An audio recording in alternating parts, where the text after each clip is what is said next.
Hey everyone, Tarek Backus here with Whole Net Worth. Just coming and bringing you another video today on how to create a budget and save. I'm very big on paying myself first so that I can use that money to invest and build wealth in the future. And one of the main things that allows me to do that is by writing down a budget and seeing where all my money is going. And it's very important to write it down because when you write it down, that's how you can see where your money is going. You know, writing a budget is really common sense and it's something that's easy to do. But what I've learned from mentors is that what's easy to do is also easy not to do. And so it's very important that you just do it. It's important to write it down, create a budget so that you can see where your expenses are, how your income is related to those expenses, and so that you can save enough money that you can portion aside and put away and pay yourself first so that you can invest and have that money grow for you. So quickly, I'm pretty sure you know how to put an expense sheet together. I'm going to show you how I do it for myself. I kind of do it quick. I usually scribble it down on a piece of paper. I do it multiple times. I don't really go into depth with doing a spreadsheet. I kind of just write it down on a piece of paper.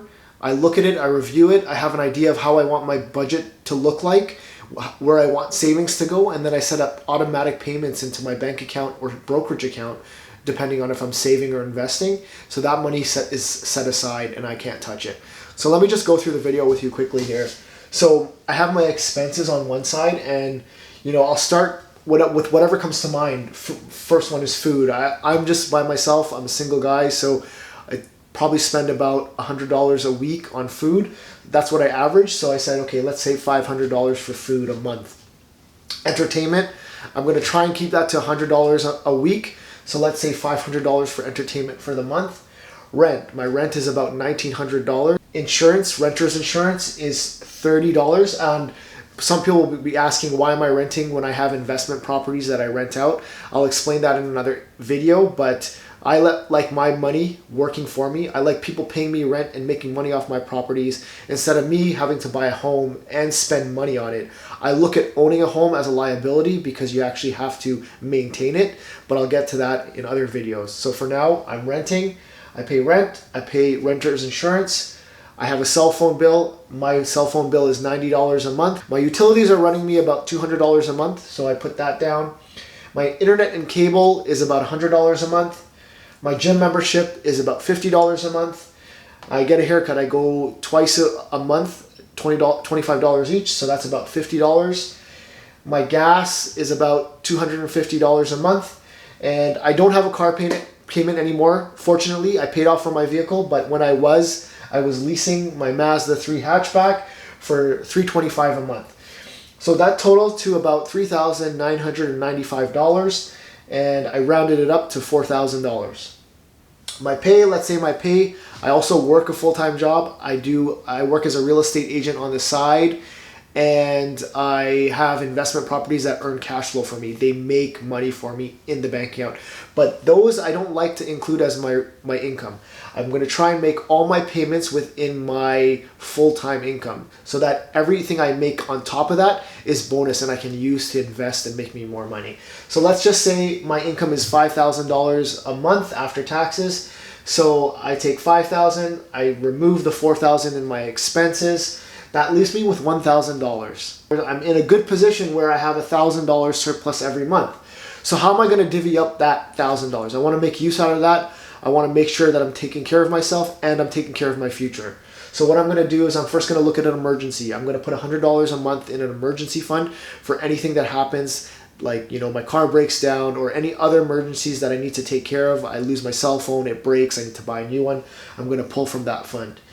I'm going to have a short-term savings, things that I want to save up and I want to buy in the short term. Maybe I want to save up for a trip, or I want to save up for, a little special item, maybe a new watch or something like that. I'll use short-term savings. Then I'll have my investing and retirement account. And I'm big on putting more money to investing. So let's say I put $400 and in my retirement account, I'll put $300. I do have a full-time job, which they do some contributing to my retirement and I also contribute. So outside of that, I'm still contributing to a retirement plan for myself. So that's the way I look at it. And that's how I do my budgeting. And then it becomes a game. It becomes a game because then I look to see, how can I increase this? How can I increase the fact that I want this number to go up and this retirement to go up? $25, $50, it becomes a game. How can I get this up by $50? How can I reduce this by $50? If I can reduce this by $50, maybe I can increase this by $50. Today, I was just doing these numbers, and I didn't give you the exact numbers, but they're very similar. So for instance, my internet and cable is $100. I don't really watch a lot of cable. So I just called, before I did this video, I called the company, my cable company. I said, hey, cancel my cable. I don't want it. That's $30 a month I'm saving. Now, that $30 I can go add somewhere else. I can add to retirement. I can add to investment. Hell, I can even add it to entertainment and, you know, go out and have a dinner another night per month. So you have that flexibility. Technically, I would try to reduce these and then increase this. Increase your income. That's one of the main things. How can you increase your income? Can you get some overtime? Can you take a second job? Can you get some investment properties that are earning you income? I didn't use it for this purposes, but hell, if you want to use your pay, use your second job, and use investment properties if you have one that earn you income, go ahead and do it. That is your income.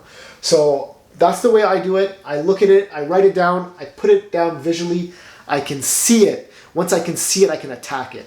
It can help me to figure out where I need to increase, where I need to decrease in the specific areas, and then I can go in, zone in, and focus on those areas. Just like today, I went into my internet and cable company, I called them, I reduced my bill. Then I can go in and I can add an automatic payment and pay myself and save automatically. And let me get to that. When it comes to investing, retirement, and savings, once you have this number, you know it, set it up as an automatic payment. Go in and set it up every month, reoccurring. On the first of the month, take out $400 and put it into your investing account. Take out $200, $300 and put it into your retirement. Let the computers do it for you. You don't even have to look at it. And then work on making sure you can manage your lifestyle within your expenses and try and grow your income. But the key is to set it and forget it, have it automatic. Because when you have it automatic, it's automatically done for you and you don't have to think about it. When you have to think about it, when you have to physically go in and transfer it over, your tendency from a psychological perspective is to not do it, or you're going to find excuses not to do it, because we all have expenses. Every month, I struggle with this. Every month something comes out of the blue that I got to pay for. But you know what? You know what's the most important company that I have to pay? And that's my corp, Tarek Corp. I look at myself as a corporation. I'm paying my internet or cell phone provider every month. I'm paying them $90. How come I'm not paying myself $90 every month? How come I'm not making sure that I'm getting paid that $100 or $200 every month? I'm number one. I'm most important. So I make sure that these numbers go to me, and those go automatic. And then after this, I have to work with those. I have to be flexible on those. I have to be able to figure out how to get rid of some of those or lessen those, because this is important. I'm important, and so are you. So make sure that you're set up so that your savings, your investings are automatic, and they're automatically going to an account. And I just want to talk about two other things. I mentioned that pay yourself first, look at yourself like a corporation. I also want to talk about the 10% rule. If you're able to get it to the point where you can save 10% of your paycheck, just listen to me here. This is very important. If you can save 10% of your paycheck and have that automatically put into a savings account, I'm not even talking in an investing account where you can earn interest and even earn more money. But let's say your first step is to take 10% of your money and put it into your savings account. In 10 years, you will have 1 year's worth of your salary sitting in an account, not even have earned 1% of interest. Now just imagine that for a second. Just imagine right now if you had started 10 years ago putting away 10% of your paycheck, and imagine what it would feel like having a year's worth of salary in your account today. And that doesn't even factor in 10 years, you can earn interest on that money. Whilst you're saving, you're earning a 10% interest. So you can even have more. You're most likely will even have more than 1 year's worth of salary in your account. So imagine that for a second. Imagine having more than 1 year's worth of salary in your account. How would you feel today? How much power would that give you? How much power would it give you that, if something screwed up, if your car broke down and you had to pay a couple $100s here, knowing that you have a year's worth of salary in your account? What if you got fired? What if you had to leave your job? What if you want to leave your job? What if you hated it so much that you wanted to leave so that you could go pursue something else? You have this year. You could spend a year doing nothing if you wanted to, sitting around doing nothing, because you have a year's worth of salary to take care of you. So just keep that in mind. It gives you a cushion. It gives you power. And that becomes opportunity.